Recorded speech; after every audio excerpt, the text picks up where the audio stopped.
Salam alaikum. Si toi aussi t'aimes bien les desserts indiens, cette recette est pour toi. C'est une recette tout simple à faire et c'est très très bon. Je sais que dans les trois îles, on prépare la même chose mais avec de la farine de manioc. Ici, c'est fait avec de la farine de riz.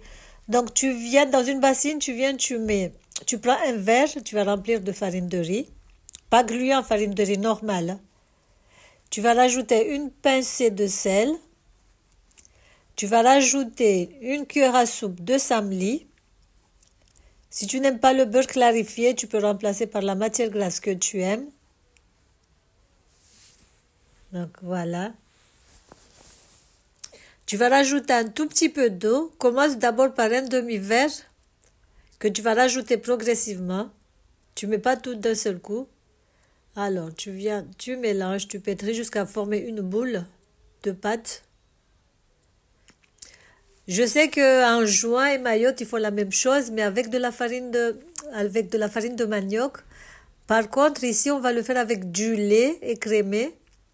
Et à Mayotte, il faut avec du lait de coco. Mayotte en juin, il faut avec du lait de coco.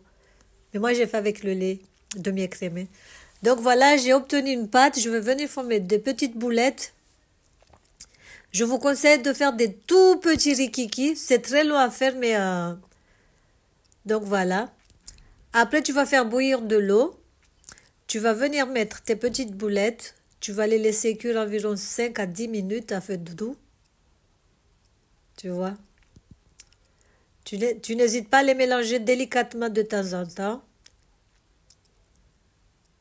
Après, quand ça commence à changer un tout petit peu de couleur, tu vas venir ajouter le lait que tu aimes.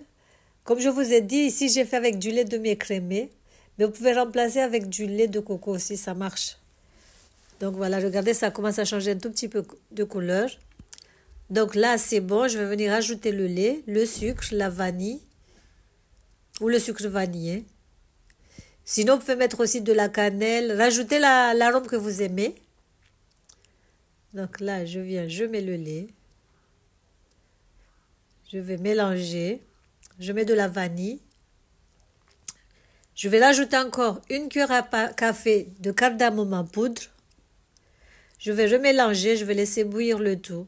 Et voilà, regardez ce que ça donne. Ça se consomme soit tiède ou froid, c'est comme vous voulez. Bisous.